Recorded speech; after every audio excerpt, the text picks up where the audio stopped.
शुद्धं पडमिय जिणिन्दवर्णेमि चन्दमकलङ्कं गुणरयणभूषणुदयं जीवस्य परुवणं वोच्छम्। गोमठ सार जीवकांड ग्रंथराज के स्वाध्याय में मार्गणाओं का प्रकरण प्रारंभ हुआ था, जिसमें 14 मार्गणाओं के नाम आपको बताए जा चुके हैं। जिन मार्गणाओं के माध्यम से हम जीवों के करण और अधिकरण, इन दो चीज़ों के बारे में जानकारी प्राप्त कर लेते हैं। करण माने परिणाम भी होता है और करण एक साधन होता है जो एक इंस्ट्रूमेंटल कॉज के रूप में कहा जाता है, और अधिकरण माने आधार होता है, जिसे हम बेस कहते हैं। अगर हम जीवों को खोजना चाहते हैं तो हमें करण की भी जरूरत होती है और अधिकरण की भी जरूरत होती है। यानी जीवों को हम उनके भावों के माध्यम से, परिणामों के माध्यम से जान सकते हैं कौन सा जीव किस गुण स्थान में है, किस योग्यता के साथ है।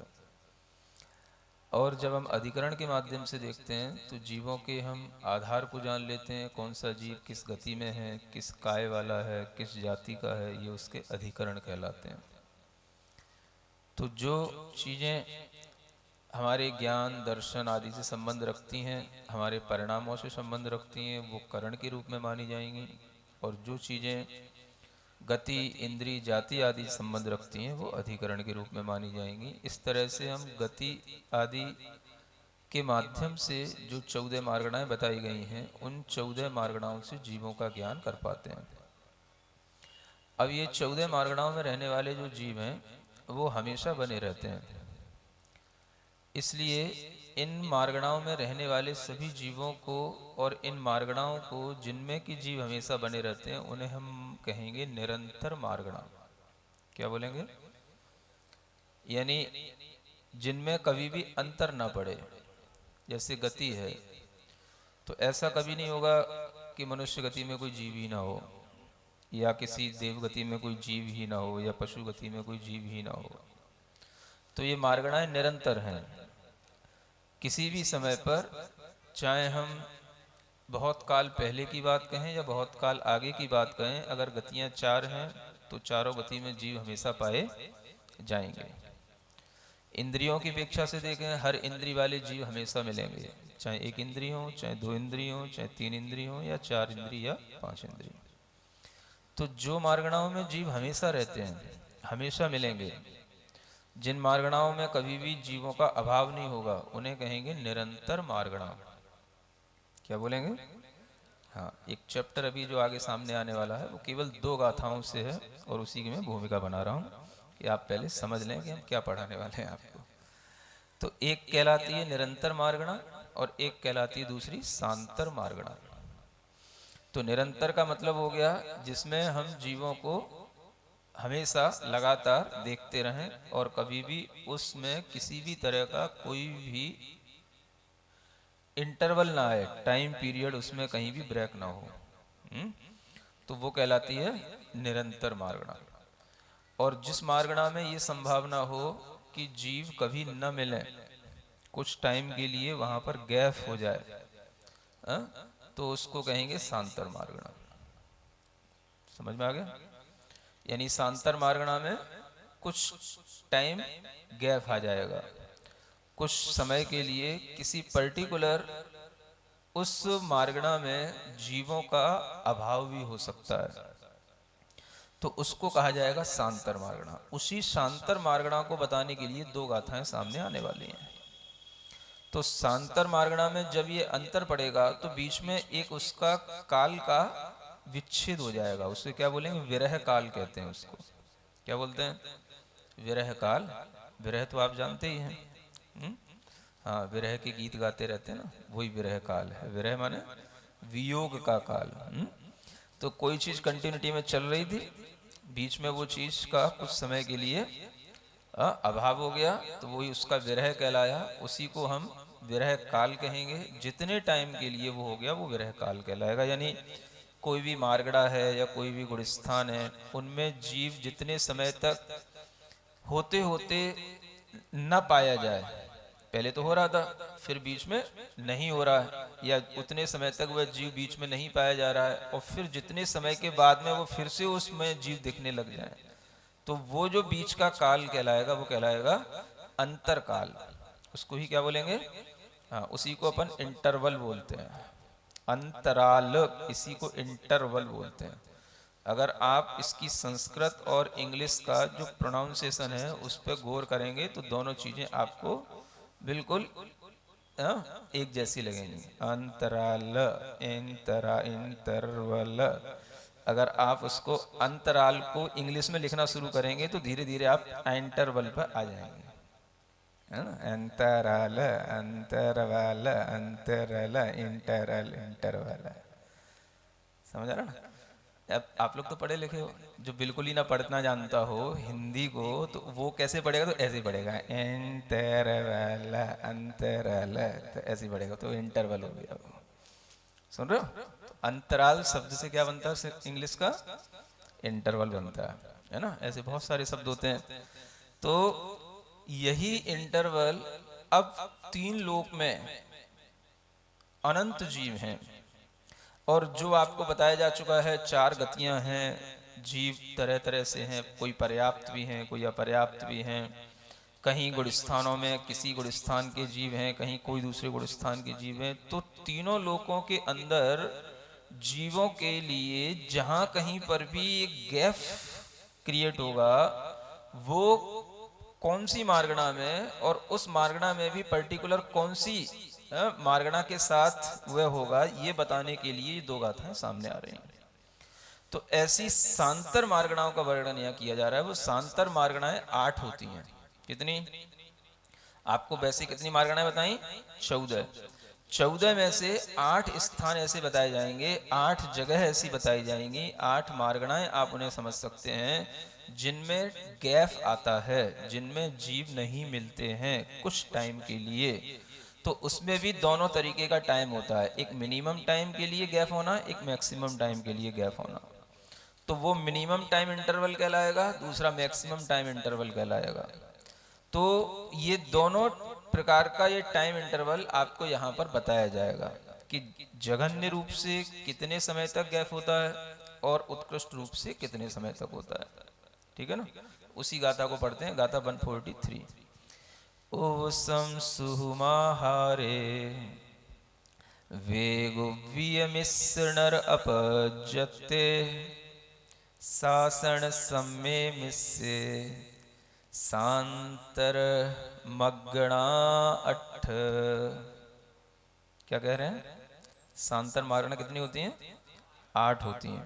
उनको गिनना है, इसी में लिखा हुआ है। मेहनत कुछ करना ही नहीं है, जो सामने लिखा है वही पढ़ना है, और जो पढ़ाया जा रहा है बस उतना ही सीखना है, ज़्यादा अपना दिमाग चलाना ही नहीं, क्योंकि अपना दिमाग ज़्यादा चल भी नहीं सकता। क्योंकि जो केवल ज्ञान का विषय है, जिसे केवली भगवान ने बताया, उसमें अपन अपना दिमाग ज़्यादा लगा भी कहाँ सकते हैं। उनने तो जो कहा है बस उसको समझना है कि हाँ ऐसा जो कहा है वो बिल्कुल सही कहा है, बस इतना थिंकिंग रख करके इसको समझना है। उपसम माने उपशम सम्यक्त। क्या हुआ ये? उपसम सम्यक्त में सुहुम माने सूक्ष्म सांप्राय नाम का जो चारित्र होता है उसको सुहुम शब्द से यहाँ कहा गया। आहार माने आहार मार्गणा, जिससे नहीं आहारक कायोग जिसे कहते हैं, जो कि आहारक कायोग, आहारक मिश्र कायोग, ये आहारक शरीर को बनाने वाले मुनि महाराज के लिए जो होता है उस आहार मार्गणा। और वैगुभ्य मिश्र वैक्रियक मिश्र मार्गणा, नर अपज्यते अपर्याप्तक मनुष्यों की मार्गणा, सासण सम्मे सासादन सम्यक्त की मार्गणा, मिस्से मिश्र गुणस्थान की मार्गणा। कितनी हो गई? 8 हो गई। पहला एक उपशम सम्यक्त की, दूसरा सूक्ष्म सांप्राय संयम की, तीसरा आहारक कायोग की, चौथा वैक्रियक मिश्र का योग की, पांचवा मनुष्य अपर्याप्तकों की, छठवां सासादन सम्यक्त की, और सातवां मिश्र गुणस्थान की। अब इसमें जो आहारक आया था, इसमें दो जो है जोड़ लेना, एक आहारक और एक आहारक मिश्र, तो 8 हो जाएंगे। ठीक है ना। तो ऐसे करके ये 8 मार्गणाएं सांतर मार्गणा बताई गई हैं, और इन्हीं 8 मार्गणाओं का यहाँ पर अब काल बताया जा रहा है कि कितने काल तक इनका अंतर पड़ता है। तो पहले हम इसका काल सुन लेते हैं, फिर इसके बाद में हम समझ पाएंगे कि इन मार्गणाओं में इतने समय तक एक इंटरवल आ जाता है। तो आगे की गाथा में इनका काल बताया गया। सत्यदिना क्षमासा वासपुदत्तम च बारस मुहूर्ता पल्ला संखम तिन्नम वरमवरे एक समयोदु। क्या कहते हैं? 7 दिन का अंतर है किसमें? जो उपसम सम्यक्त की मार्गणा है उसमें 7 दिन का अंतर पड़ सकता है। इसका मतलब क्या हुआ? सम्यक दर्शन 3 प्रकार के होते हैं, एक उपसम सम्यक दृष्टि जीव होते हैं, एक क्षय उपसम सम्यक दृष्टि होते हैं, और एक क्षायिक सम्यक दृष्टि होते हैं। तो 3 प्रकार के सम्यक दृष्टियों में कभी भी क्षायिक सम्यक दृष्टियों का और क्षयोपसम सम्यक दृष्टियों का कोई अंतर नहीं पड़ेगा, वो हमेशा पाए जाएंगे। चारों गतियों में कहीं ना कहीं जीव होना चाहिए। अगर कहीं चारों गति में से किसी जीव के लिए इस तरह से सम्यक्त का अभाव होगा तो वो केवल उपसम सम्यक्त के साथ ही हो सकता है। उपसम सम्यक दृष्टि जीव न मिले, कब तक न मिले? तो 3 लोक में 3 काल में अगर कभी भी उसके लिए अधिक से अधिक समय आएगा तो वो 7 दिन का समय आ सकता है। कितना? 7 दिन। 7 दिन तक कोई भी उपसम सम्यक दृष्टि जीव आपको 3 लोक में दिखाई नहीं देगा। उसके बाद नियम से वह मार्गणा टूट जाएगी और कोई ना कोई जीव उपसम सम्यक्त को ग्रहण करने वाला हो जाएगा। सुन रहे? तो जीव 4 गतियों में होते हैं, वह 4 गतियों में किसी भी गति में उपसम सम्यक्त को ग्रहण कर सकते हैं।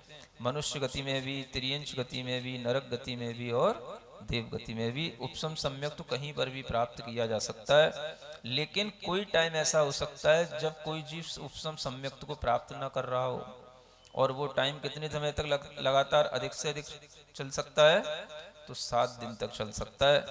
इसके बाद में वह नियम से कोई ना कोई दूसरा जीव आकर के उस मार्गणा को बना देगा। तो ये कहलाता है अंतर की मार्गणा। अब देखो, सम्यक्त में बहुत सारे सम्यक्त आते हैं, या सम्यक्त मार्गणा में बहुत सारी चीजें आएंगी, लेकिन पर्टिकुलर केवल ये उपसम सम्यक्त का ही एक अंतराल पड़ेगा। क्षय उपसम का नहीं होगा, क्योंकि क्षय उपसम सम्यक दृष्टि तो बहुत संख्या में हो सकते हैं, होते ही हैं, बने ही रहते हैं। क्षायिक का नहीं होगा, है ना। इसके अलावा और भी जैसे सम्यक्त की मार्गणा में मिथ्यात्व भी आता है, उसके विपरीत। तो वो मिथ्या दृष्टि जीवों का कभी अभाव नहीं होगा, मिथ्या तो हमेशा बना रहेगा। अभाव किसका होगा? तो कभी ना कभी इस लोक में अगर उपसम सम्यक दृष्टि जीवों का अभाव होगा तो वो 7 दिन तक हो सकता है, इससे ज्यादा नहीं होगा। ठीक है, ये उनका मैक्सिमम टाइम इंटरवल पीरियड है। सुन रहे? फिर सूक्ष्म सांप्राय गुणस्थान, इसको बोलते हैं 10वां गुणस्थान। कौन सा? सुना है ना, अब तो सब सुन चुके हो। तो सूक्ष्म सांप्राय नाम के 10वें गुणस्थान का भी एक अंतराल काल यहाँ बताया जा रहा है, 6 मासा, 6 महीने तक। ऐसा हो सकता है कोई भी जीव सूक्ष्म सांप्राय नाम के 10वें गुणस्थान को उपलब्ध न हो, उस संयम को प्राप्त न करे, तो उसका अंतराल 6 महीने तक पड़ सकता है। कोई भी जीव छपक श्रेणी पर ही न चढ़े, 10वें गुणस्थान ही न पहुंचे। तो इतना 6 महीने का अधिक से अधिक अंतराल पड़ सकता है, इससे ज्यादा नहीं होगा। इसके बाद में कोई ना कोई जीव जरूर मिलेगा जो इस तरह से छपक श्रेणी पर चढ़ करके या उपसम श्रेणी पर चढ़ करके सूक्ष्म सांप्राय संयम की प्राप्ति कर लेगा। समझ रहे हैं? तो ये दूसरी मार्गणा है। फिर तीसरी मार्गणा में आहारे, यानी आहारक काय योग और आहारक मिश्र काय योग, ये दो प्रकार के काय योग दोनों कहाँ होंगे? जिस समय पर आहारक शरीर की रचना होती है, जो प्रमत्त संयत मुनि के माध्यम से, वह जो आहारक शरीर का रचना एक पुतला के माध्यम से बना करके की जाती है, उसी आहारक शरीर की रचना में अंतराल पड़ सकता है। यानी कोई भी आहारक रिद्धि का प्रयोग करने वाले मुनि न हो, आहारक पुतला न बनाए, आहारक काय योग या मिश्र काय योग न दिखे, तो वह कितने समय तक नहीं दिखेगा? तो आचार्य कहते हैं वासपुदत्तम, यानी वर्ष पृथक्त्व काल तक वह अंतराल पड़ सकता है। तो पृथक्त्व एक यहाँ पर यूनिट है जो 3 से 9 के बीच की एक संख्या को बताने वाली है। पृथक्त्व माने क्या होता है? 3 से 9 के बीच की संख्या। अगर उसके साथ में हमने वर्ष लगा दिया तो माने 3 वर्ष से 9 वर्ष के बीच का एक अंतराल हो गया। तो वो अंतराल 4 वर्ष का भी हो सकता है, 5 का भी हो सकता है, 6, 7, 8 कुछ भी हो सकता है, 3 से कम नहीं, 9 से ज्यादा नहीं। तो इसको बोलते हैं वर्ष पृथक्त्व। सुन रहे हैं? तो ये संज्ञा ध्यान रखना है। वर्ष पृथक्त्व का मतलब क्या हो गया? 3 से कम नहीं और 9 से ज्यादा नहीं। 3 और 9 के बीच की जो संख्या है उसे पृथक्त्व के नाम से शास्त्रों में बताया गया है। तो कोई भी ऐसा हो सकता है कि आहारक काय योगी 3 से 9 वर्ष के बीच में उपलब्ध न हो, यानी इतना टाइम अंतराल का पड़ सकता है, और इसके बाद में कोई ना कोई जीव आहारक काय योगी अवश्य होगा, आहारक शरीर की रचना करने वाला अवश्य मिलेगा। समझ में आ रहा है? तो इसका मतलब ये हुआ कि आपको भले ही यहाँ पर इस तरह से आहारक रिद्धि वाले, आहारक काय योग वाले नहीं दिखाई देते, लेकिन लोक के अंदर कहीं ना कहीं विदेह आदि क्षेत्रों में जब आपके सामने 9 वर्ष से ज्यादा का समय गुजर गया और आपने कुछ नहीं देखा, तो वो तो कहीं ना कहीं घटना घटित हो ही गई। यानी आहारक पुतला 9 वर्ष के बाद कभी ना कभी तो निकलेगा ही, किसी ना किसी मुनि महाराज की। सुन रहे? तो ये होता रहता है। इसी तरीके से एक वैक्रियक मिश्र काय योग। अब ये मिश्र काय योग कब बनता है? आपको बताया था, जब किसी जीव का वैक्रियक शरीर के साथ जन्म होगा तो उसमें जन्म के शुरू प्रारंभ के एक अंतर मुहूर्त तक उसका वैक्रियक मिश्र काय योग होगा। जब किसी जीव का औदारिक शरीर के साथ जन्म होगा, औदारिक काय में जन्म लेगा, तो एक अंतर मुहूर्त तक वह औदारिक मिश्र काय योग वाला होगा। जब कोई जीव आहारक शरीर बनाएगा तो एक अंतर मुहूर्त तक पहले वो आहारक मिश्र काय योग वाला होगा। तो हमेशा ये ध्यान रखें, मिश्र काय योग कहाँ होता है? जब वह औदारिक, वैक्रियक या आहारक कोई भी शरीर बना रहा हो, उससे पहले एक अंतर मुहूर्त काल तक वो क्या कहलाएगा? उसका मिश्र काय योग। तो वैक्रियक मिश्र काय योग का मतलब क्या हो गया? कि वैक्रियक शरीर बनाने वाले जीव कौन कौन से हो सकते हैं? तो देव भी हो सकते हैं और नारकी भी हो सकते हैं। इन दोनों के शरीर कैसे होते हैं? वैक्रियक शरीर। तो ये बनाने वाले जीव न मिले, तो ये बनाने वाले जीव नहीं मिलेंगे, तो इसका मतलब क्या हुआ कि ये जीवों में उत्पत्ति ही ना होगी। यानी ऐसा भी कोई टाइम आ सकता है जब कोई भी जीव न तो देव पर्याय में उत्पन्न हो रहा हो, न नरक पर्याय में उत्पन्न हो रहा हो। इसका मतलब ये नहीं कि देव और नार की गति खाली हो गई।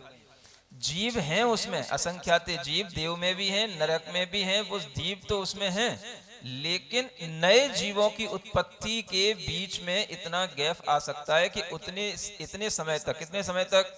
यहाँ लिखा हुआ है 12 मुहूर्ता, यानी 12 मुहूर्त। एक मुहूर्त 48 मिनट का होता है, उसको मल्टीप्लाई करना 12 से। तो 12 मुहूर्त तक कोई भी जीव वैक्रियक मिश्र काय योग में उत्पन्न न हो, वैक्रियक मिश्र काय योग के साथ न हो, इस तरीके का भी एक अंतराल पड़ सकता है। इसको कहेंगे वैक्रियक मिश्र काय योग की सांतर मार्गणा। समझ में आ रहा है? अब इससे क्या समझ आता है? इससे समझ आता है कि कभी ना कभी ऐसा 3 लोक में भी, ऐसा 3 काल में भी कोई समय आ सकता है जब कोई भी जीव ना तो देव पर्याय में जन्म लेता हुआ हो, ना नरक पर्याय में। तो वह अधिक से अधिक कितने समय तक नहीं लेगा? तो 12 मुहूर्त तक नहीं लेगा है? हाँ, जितने भी 576 मिनट जितनी बने, है ना? फिर आप सेकंड बनाने वाला सेकंड भी बना लेगा, घंटे बनाने वाला घंटे भी बना लेगा, वो आपके ऊपर बनाते रहना। ठीक है ना। तो ये चीज हुई। फिर इसके आगे एक है नर अपज्जते। तो मनुष्य अपर्याप्तक जो होते हैं उनके लिए यहां लिखा हुआ है पल्ला संखम, पल्य का असंख्यात्मा भाग। हाँ? तिंडम माने तीन मार्गणाएं जो अंत में दे रखी हैं, उन तीनों का उत्कृष्ट काल पल्य का असंख्यात्मा भाग है। कौन कौन सी तीन मार्गणाएं? तो पहली तो ये नर अपज्जते यानी अपर्याप्तक मनुष्यों की मार्गणा हो गई, दूसरी सासादन सम्यक्त की मार्गणा हो गई, और तीसरी मिश्र गुणस्थान की। यानी ये तीनों मार्गणाओं में वरम माने होता है उत्कृष्ट काल, जो है वो कितना अंतर काल आ जाता है, वह पल्य का असंख्यात्मा भाग काल आ जाता है। अब इससे क्या सीखने को मिलता है कि आप लोग मनुष्य तो हैं, तो मनुष्य होने के साथ साथ आपको ये भी बताया था कि अपर्याप्तक मनुष्य भी होते हैं जो हमारे शरीर के अंगों में और गुप्त स्थानों में उत्पन्न होते रहते हैं। तो उन अपर्याप्तक जो मनुष्य हैं जिन्हें हम अपर्याप्तक भी कह रहे हैं और एक तरह से उनका सम्मूर्छन जन्म होता है, उन अपर्याप्तक मनुष्यों की उत्पत्ति न हो, उनका अभाव हो, तो वह भी संभव है। और वह कब तक? तो उत्कृष्ट काल इसमें असंख्यात समय का दिया हुआ है। पल्ले के असंख्यात्म भाग का मतलब असंख्यात वर्ष का काल हो गया। यानी कभी ऐसा भी टाइम आ सकता है जब पल्ले के असंख्यातवें भाग काल तक सम्मूर्छन इन अपर्याप्तक मनुष्यों की उत्पत्ति ही न हो, कहीं पर ये जन्म ही न लें, इस पर्याय में कोई जीव ही न दिखे। समझे? तो ये क्या हुआ, ये जो है एक तरह से, अब ये पर्याप्त नाम की कोई अलग से मार्गणा नहीं है, लेकिन ये पर्याप्त नाम का जो प्रकरण आपको दिया था उसमें लब्धि अपर्याप्तकों का प्रकरण आया था, तो इस लब्धि अपर्याप्तक अवस्था से भी एक अंतर पड़ जाता है, ये भी सांतर मार्गणा कहलाती है। तो इसको भी हम जो गति आदि मार्गणा में इसका अंतर्भाव किया था, उसी में हम इसको अंतर्भाव करके समझ सकते हैं। तो जिसमें इसका अंतर्भाव हो जाए उसी में जान करके ही जान लेना कि लब्धि अपर्याप्तक मनुष्यों का भी अभाव पड़ता है। कितने समय के लिए? पल्य के असंख्यातवें भाग काल के लिए इन मनुष्यों का अभाव होता है। इसी तरीके से सासादन सम्यक दृष्टि यानी दूसरे गुणस्थान वाले जीव जो कि गिरते हुए गुणस्थान में होते हैं और वह जो उपसम सम्यक्त से गिर करके नीचे आते हैं अनंतानुबंधी कषाय के उदय से, ऐसे यह सासादन सम्यक्त वाले जीवों का भी अभाव हो सकता है। चारों गतियों में कोई भी जीव सासादन सम्यक दृष्टि न हो, उत्कृष्ट कितने काल तक नहीं मिलेगा? तो पल्य के असंख्यातवें भाग काल तक ये जीव न मिले, ऐसा संभव है। ठीक है ना। और तीसरी मार्गणा है मिश्र मार्गणा, जिसे हम कहते हैं सम्यक मिथ्यात्व यानी तीसरा गुणस्थान। यानी दूसरा गुणस्थान और तीसरा गुणस्थान, इन दोनों गुणस्थानों का अंतराल अधिक से अधिक कितना हो सकता है? पल्य का असंख्यातवां भाग। तो ये इन गुणस्थानों का जो अंतराल है ये उत्कृष्ट बताया जा रहा है। और जगन्य जो है अवरे, अवरे माने जगन्य जो काल है वो एक समयोदु, वह सबका एक समय ही है। क्या समझ में आया? सभी मार्गणाओं में मैक्सिमम काल तो ये बता दिया, टाइम इंटरवल जो मैक्सिमम है वो तो ये बता दिया, और मिनिमम सब में क्या लगाना? एक समय। यानी कम से कम एक समय का अंतराल पड़ सकता है और अधिक से अधिक 7 दिन 6 मास वर्ष पृथक आदि ये जो अंतर बताए हैं ये अंतर पड़ सकता है। ये अंतराल आपको जानना जरूरी होता है। समझ में आ रहा है? इस तरह से इन दो गाथाओं के माध्यम से केवल ये बताया गया कि कौन सी मार्गणाओं में कौन कौन से टाइम तक अंतराल हो सकता है। अभी भी कुछ एक और विशेषता इसमें बाकी है, वो आगे की गाथा में बताई जा रही है। पड़मुव सम सहिदाये विरदा विरदीये 14 दिवसा विरदीये पंडरसा विरहित कालो दुबो धब्बो। ये तीसरी गाथा और है इसी संबंधित। यहाँ क्या कहते हैं? पड़मोपसम सहिदाये यानी प्रथमोपसम सम्यक्त के साथ विरदा विरदीये, विरता विरत नाम का जो गुणस्थान है उसमें अंतर पड़ता है 14 दिवसा यानी 14 दिन का। क्या मतलब हुआ कि प्रथमोपसम सम्यक्त के साथ में जो संयमा संयमी होते हैं, व्रती होते हैं, उनका अंतराल 14 दिन का होता है। और प्रथमोपसम सम्यक्त के साथ ही जो व्रती होते हैं, महाव्रती होते हैं, उनका विरह काल 15 दिन का होता है। पंडरसा विरहित कालोदु बोद्धब्बो, बोद्धब्बो माने जानना चाहिए। तो ये क्या हुआ? प्रथमोपसम सम्यक्त यानी कि पहले गुण स्थान से चौथा गुण स्थान की प्राप्ति होना, जो अनादि मिथ्या दृष्टि जीव को होती है। अब आपको पहले बताया था कि कोई भी अनादि मिथ्या दृष्टि जीव डायरेक्ट 7वां गुण स्थान भी प्राप्त कर सकता है और डायरेक्ट 5वां गुण स्थान भी प्राप्त कर सकता है। जरूरी नहीं कि वो पहले से चौथा ही गुण स्थान प्राप्त करे। तो उसी के लिए यहां कहा जा रहा है कि कोई प्रथमोपसम सम्यक्त के साथ में यदि विरत हो रहा है तो वह विरत न मिले तो कितने दिनों तक नहीं मिलेगा?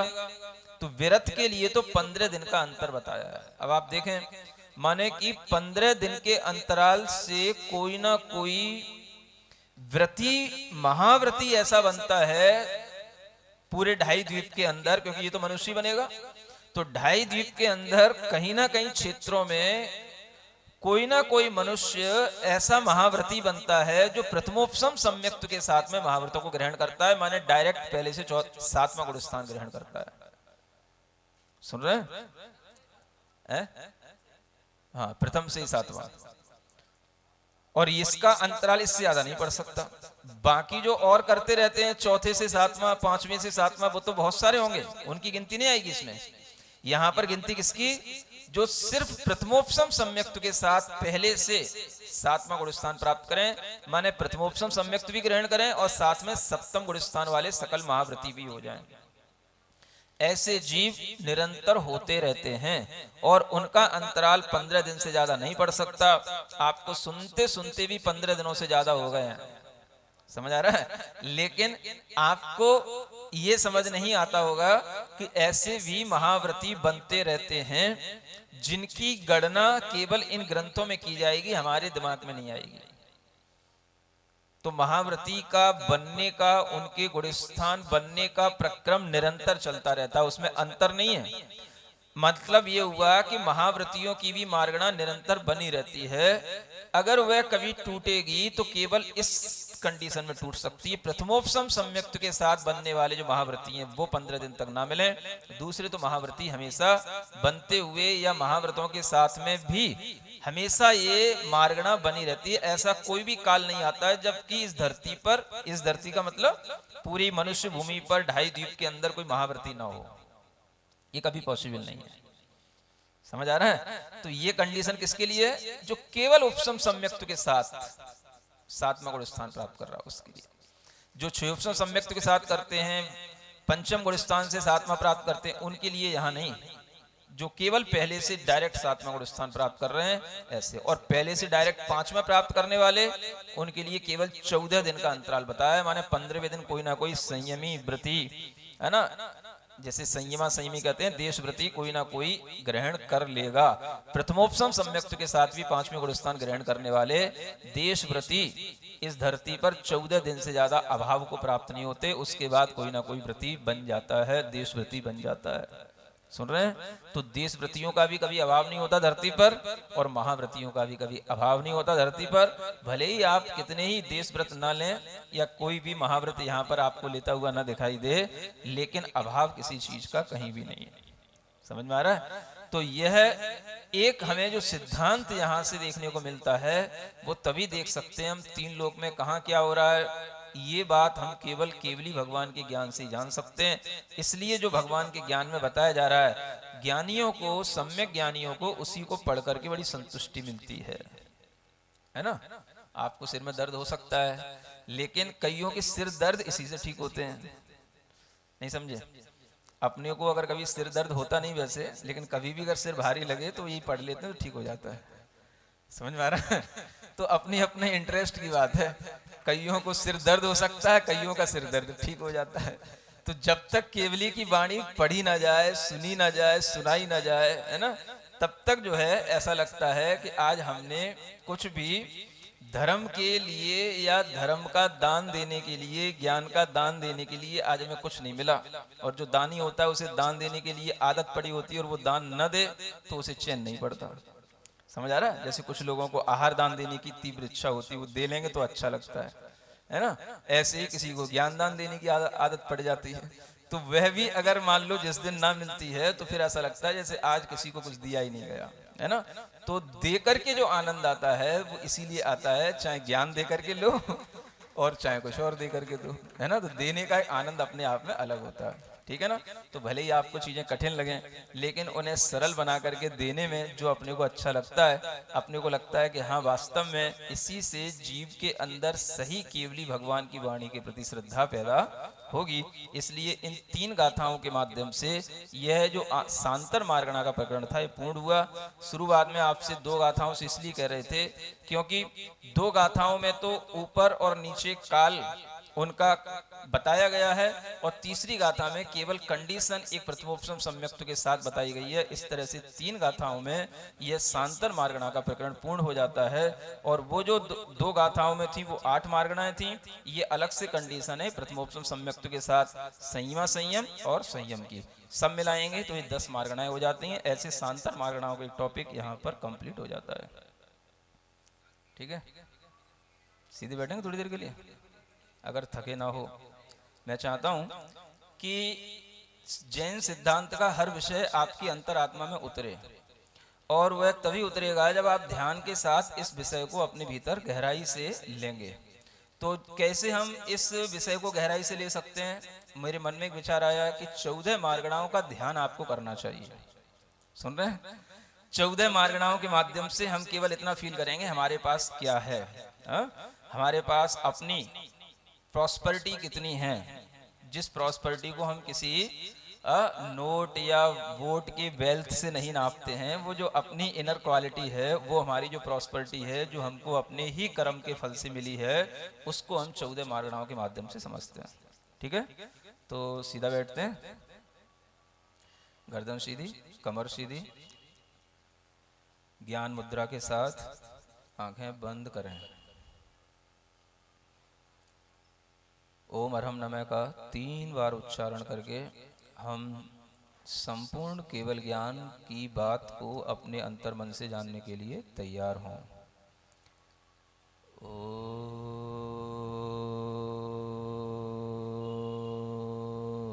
अरहम नमः।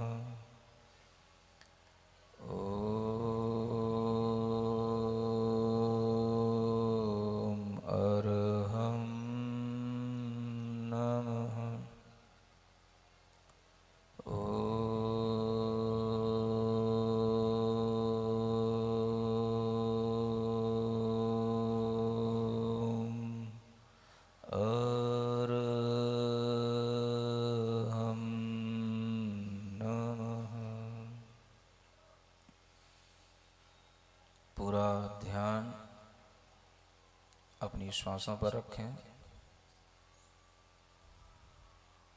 सामान्य रूप से अपनी श्वास लेते हुए अपने मन से अपने पूरे शरीर को महसूस करें। उस शरीर को बनाए रखने वाला जो चैतन्य आत्मा है, जो ज्ञानमय है, दर्शनमय है, ऐसे चैतन्य आत्मा को पूरे शरीर के अंदर फैला हुआ महसूस करें, जिससे हम इस शरीर में जी रहे हैं। उस चैतन्य आत्मा ने अपने कर्म के उदय से जो कुछ भी प्राप्त किया है, हम उसे गिनेंगे, अपने पुण्य को धन्यवाद देंगे और अपने कर्म के फल को बहुत कुछ दुर्लभ समझ करके संतुष्ट होंगे। गहरी लंबी श्वास लें, महसूस करते हुए दुनिया में 1 इंद्रिय, 2 इंद्रिय, 3 इंद्रिय आदि अनेक जीव अनेक गतियों में रहते हैं। मैं सर्वश्रेष्ठ मनुष्य गति का रहने वाला जीव हूँ। मैं मनुष्य पर्याय को, मनुष्य गति को प्राप्त हुआ हूँ। मेरे पास में सर्वोत्कृष्ट 5 इंद्रियां हैं। दुनिया में ऐसे अनेक जीव हैं जिन्हें केवल एक इंद्री मिली, 2 इंद्रियां मिली, 3 मिली, 4 मिली। मैंने ऐसा जन्म पाया कि मुझे 5 इंद्रियां मिली। मुझे त्रस काय की प्राप्ति हुई, अन्यथा मैं स्थावर काय में पड़ा हुआ मन से रहित होकर कुछ भी न सुन पाता, न जान पाता। मेरे पास आज मन है, बुद्धि है, सुन सकता हूँ, समझ सकता हूँ। मेरे कर्मों के क्षयोपशम का, मेरे कर्मों का मेरे ऊपर ये उपकार, मैं त्रस काय वाला हूँ। मैं काय योग से, वचन योग से, मनोयोग से निरंतर प्रवृत्ति करता हूँ। मेरे पास तीनों प्रकार के योग हैं जिससे मेरी आत्मा में परिस्पंदन होता रहता है।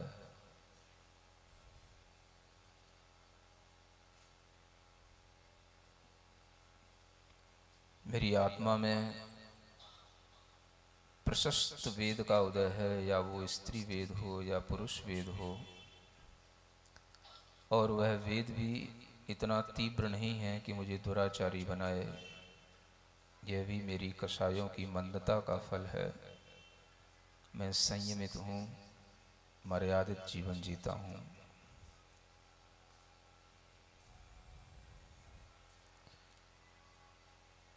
दुनिया में अनेक एक इंद्रिय आदि जीव नपुंसक वेद के साथ रहते हैं। वो अभिशप्त हैं उस वेद के साथ जीने के लिए। मुझे मेरे पुण्य से वह नहीं मिला। मैं भाग्यशाली हूँ। हर आत्मा में अनेक तरह की कषाएं हैं। मेरे पास भी क्रोध है, मान है, माया है, लोभ है, लेकिन वह सब कुछ बहुत थोड़ा थोड़ा है। मैं अपनी कसायों को जीत सकता हूँ। मैं महसूस कर रहा हूँ मेरे पास क्रोध आदि चारों कसाय हैं, लेकिन ये समझने की बुद्धि भी मुझे बड़ी दुर्लभता से मिली है। मेरे पास में मतिक ज्ञान है, श्रुत ज्ञान है, जिसके माध्यम से मैं शास्त्रों की भाषा समझ सकता हूँ। ऐसा ज्ञान है। अन्य लोग, दुनिया में ऐसे अनेक जीव हैं जिनके लिए ऐसी सामर्थ्य नहीं कि वो इस ज्ञान को समझ पाएं। मैं प्रसन्न हूँ कि मेरे पास सम्यक ज्ञान है। मैं मतिक ज्ञान, श्रुत ज्ञान से सहित हूँ।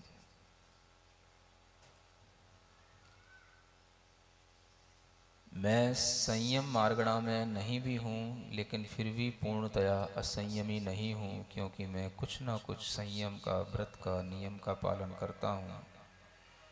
मैं उन अनेक मनुष्यों से, उन जीवों से बहुत ज़्यादा बड़ा हूँ जो देवगति, पशु गति और नरक गति में पड़े हैं। मेरे पास कुछ नियम है, कुछ संयम है। मैं एक सार्थक जीवन जी रहा हूँ। मेरे पास आँखों से देखने के लिए चक्षु दर्शन है। पूरी इंद्रियों से ज्ञान प्राप्त करने से पहले भी मेरे पास अचक्षु दर्शन का उपयोग होता है। मेरे पास ऐसी लब्धियां हैं जिससे मैं चक्षु दर्शन और अचक्षु दर्शन दोनों का उपयोग हमेशा किया करता हूँ। मेरी लेश्याएँ कभी अशुभ भी हो जाती हैं, लेकिन मैं प्रयास करता हूँ कि मेरी लेश्याएँ शुभ रहें। मैं शुभ लेश्याओं का धारक बनूँ। मेरे विचार सबके हित में हों, उदार हों, संयमित हों, पवित्र हों। मैं अपने आप में महसूस कर रहा हूँ कि मैं भव्य हूँ, अभव्य नहीं हूँ, क्योंकि भव्य जीव ही भगवान की वाणी का श्रद्धान करता है। मुझे भगवान की वाणी पर पूर्ण श्रद्धा है। मैं भव्य जीव हूँ। मैं प्रसन्न हो रहा हूँ। मेरे पास सम्यक दर्शन भी है, क्योंकि मैं समीचीन आस्था रखता हूँ। इसलिए मैं दुनिया के अनेक मिथ्या दृष्टि जीवों से एक भिन्न और विशिष्ट भाव को धारण करने का आनंद ले रहा हूँ। मैं संगी हूँ, दुनिया में अनेक जीव असंगी हैं। मैं मन से सहित होने के कारण से ये सब विचार कर रहा हूँ, इसलिए मन मेरा सहयोगी है, मन मेरा दुश्मन नहीं है।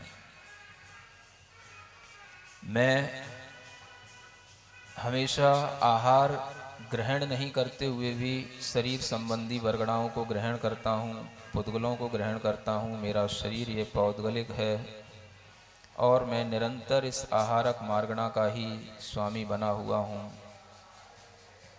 मैं इन 14 मार्गणाओं के माध्यम से अपनी उपलब्धियों को देख करके प्रसन्न हूँ, प्रसन्न हूँ, प्रसन्न हूँ, संतुष्ट हूँ, संतुष्ट हूँ, संतुष्ट हूँ। ओम अर्हं नमः, ओम अर्हं नमः, ओम अर्हं नमः, ओम अर्हं नमः, ओम अर्हं नमः, ओम अर्हं नमः, ओम अर्हं नमः, ओम अर्हं नमः। अपनी हथेलियाँ घिसकर आँखों पर रखें। ओम अर्हं परम शांति, ओम अर्हं परम शांति, ओम अर्हं परम शांति। बोलो महावीर भगवान की।